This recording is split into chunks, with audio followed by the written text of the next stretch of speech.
Welcome to ESL Podcast's English Cafe, number 5.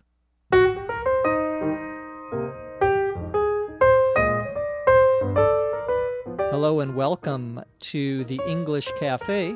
I'm your host, Dr. Jeff McQuillan, coming to you from the beautiful city of Los Angeles in the state of California.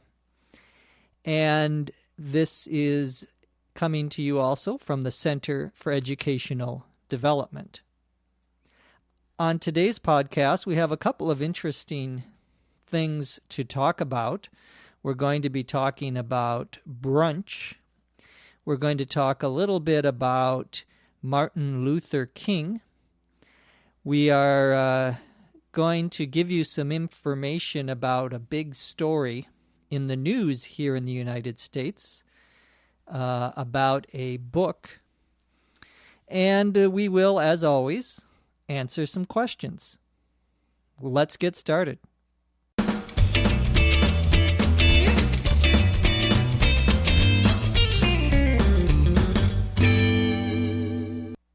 Well, the first thing I have to tell you is that I got a new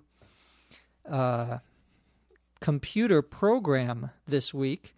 The software comes with a lot of new songs and sounds, so I've been experimenting with some of those.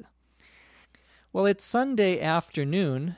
I'm recording this podcast in advance, as always. My wife and I went to brunch this morning. Brunch is a combination. The word brunch, B-R-U-N-C-H, is a combination of two words, breakfast and lunch. So brunch comes somewhere late in the morning or early in the afternoon. We call that brunch. And brunch is a very popular thing on the weekends, on Saturdays, and especially on Sundays. Many restaurants have a special menu for brunch. And you can, sometimes it's all you can eat, meaning you pay one price and you eat all the food that you want. And it's very popular, the idea of brunch on a Sunday. So my wife and I went to a brunch, and I'm now back and recording this podcast. Well, let's get into talking a little bit about Martin Luther King. Now, the reason I want to talk about Martin Luther King today is because Monday, the 16th of January, was Martin Luther King Day in the United States. This is a national holiday, meaning that the government closes on this day. There's no mail service. The post office is closed. The schools are closed.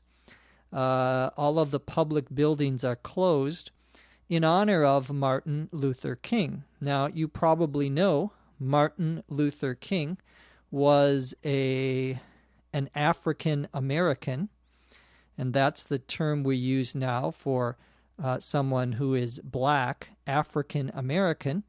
He was a famous African American civil rights leader. Civil, C-I-V-I-L, rights. Civil rights are basic rights for someone to be able to participate in government and not to be discriminated against. And of course, the United States has a long history, unfortunately, of racial discrimination. Racial, R-A-C-I-A-L, refers to race, the color of your skin. And Martin Luther King was a great leader in helping change the laws in the United States in the 1960s. He was unfortunately killed in the late 1960s, and it was a great loss to the United States. Well, in the 1980s, there was a law passed that began Martin Luther King Day to honor him. And when we say to honor someone, Honor, we mean to remember him and to remember the good things that he did.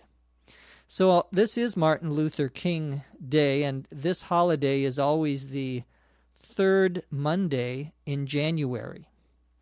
It's very popular in the United States to make the national holiday on a Monday, so everybody gets a 3-day weekend, Saturday, Sunday, and Monday. So many people don't have to work tomorrow because it is a national holiday. I said we were going to talk a little bit about some book news, what's going on in the world of books in the United States. And there was a big story this week over something called, a book called A Million Little Pieces. A Million Little Pieces was a best-selling book. And remember, best-selling, all one word, means it was one of the most popular books in the United States. This was a best-selling book last year in the United States. And the author is James Frey, Frey, who also has a best-selling book in the United States this year. Well, there was some controversy, some problems with his book. One of the organization's website actually tried to investigate his story. Now, his book is about his own life. It's what we would call a memoir. A memoir, MEMOIR, is the same as an autobiography. An autobiography. AUTOBIOGRAPHY. And that is the story of your own life. Well, his life, according to his book, was a very difficult one in which he had gone to prison. He was a criminal, and they put him in jail, in prison. Jail and prison are the same thing. They put him in jail, and he was a drug addict. He was a drug addict. An addict, ADDICT, is someone who is addicted or uses drugs and can't stop using them. Well, it turns out, meaning after some time, this is the result, what happened. It turns out that he didn't actually do all the things he says in his book. That someone found out that some of the stories in his book were not true. And this caused a great controversy in the book world, you could say, here in the United States. And it was in all the newspapers this week about this particular book. Well, one of the reasons that this book became so popular is that a very famous woman in the United States recommended this book to other people. That woman is known by all Americans. Her name is Oprah Winfrey. Oprah, Ophrah. And Oprah is one of the most famous women in the United States. She's also one of the richest women in the United States. She was one of the first African-American television personalities. She has her own television show every day that is on television in the afternoon. And she's been doing this program for about 20 years. It's what we would call a talk show. a talk show, is where she has people on her show and she interviews them and talks about all sorts of things. She has movie stars, she has authors, book authors. She has people who are politicians. President Bush was on Oprah when he was running for president, and Bill Clinton before him. So Oprah is very powerful, very influential. She influences American culture because she is so popular. Well, one of the things that she does on her show is recommend books, usually pretty good books. And this last year, she recommended this particular book, A Million Little Pieces by James Frey, F-R-E-Y, Frey. And as soon as she recommended it, because she recommended it, it became very popular. In fact, every month she recommends a different book. And this has been called Oprah's Book Club.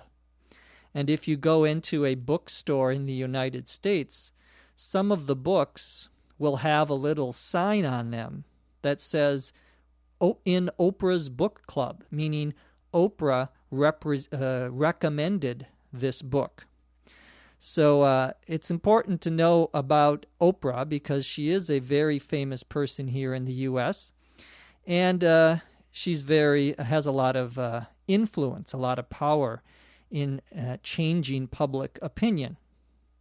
So that was one of the big stories this week. We're going to answer some questions as always, and we have been getting lots of questions, and I want to thank all of you for sending in your questions. Our first question comes from Aileen, A-L-I-N-E, Aileen from Sao Paulo in Brazil. And Aileen wants to know how she should end a letter or an email. What do you say at the end of the letter or the email? Well, you probably know that to begin a letter or an email message, we usually say dear, D-E-A-R, and then the person's name. Now, if it's a formal letter, we would put 2 dots after the name, a colon, C-O-L-O-N, a colon. If it's an informal letter, someone we know, we would put a comma. At the end of the letter, again, it depends if it's a formal or an informal letter or email. The common formal way of ending a letter is to say, sincerely yours. Sincerely, S-I-N-C-E-R-E-L-Y, yours, Y-O-U-R-S. You capitalize the S of sincerely, so it's capital S, but you do not capitalize the Y. And then you put sincerely yours, comma, and then you put your name. And if it's a letter, you have a couple of spaces where you put your name and you sign with your signature. An email, of course, there's no signature. Well, sincerely yours is a common formal way of ending a letter. You can also just say sincerely, comma, and then your name. There are other ways of ending a letter. You can also say cordially. It's a little less common, but cordially, C-O-R-D-I-A-L-L-Y, means the same as sincerely. To be sincere means that you are telling the truth, that you are being honest. So sincerely yours, or sincerely, or cordially, you can assign your letter all of those ways. Now, if it's an informal letter, you probably will not say sincerely. You will probably use some other expression or phrase. You might just say, well, if it's someone that you love, like a family member or your wife or husband, you can say love, L-O-V-E, comma. Always capitalize the word. But you might say something like best wishes or thanks again, comma. Sometimes you won't say anything for informal letters. Sometimes you will just put your name at the bottom of the letter without putting what we would call a closing, C-L-O-S-I-N-G, that's what we call that end part of the letter, the closing of the letter. So thank you, Aline, for that question. Take one more quick question. This one from Alan in Hong Kong. Alan wants to know about the pronunciation of can and can't. Well, can't, C-A-N apostrophe T, is short for cannot, and can is pronounced can, and can't has a T sound at the end. And it's sometimes difficult to tell the difference when someone is speaking very quickly. I can't hear you. I can hear you. The first one was I cannot hear you. I can't hear you. But the T is very soft, which makes it difficult for you to hear the difference. I can't hear you. That was, again, I cannot. I can't hear you. But if you say I can hear you, the difference is very small. So it is a difficult difference. And usually one of the ways that you tell the difference is that you know the context. You know what the person is talking about.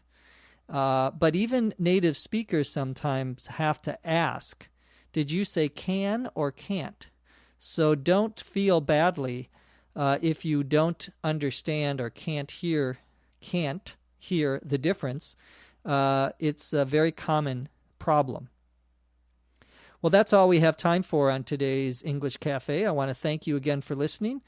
We'll see you tomorrow with our regular ESL podcast and on Thursday with another English Cafe. From Los Angeles, I'm Jeff McQuillan. Thanks for listening.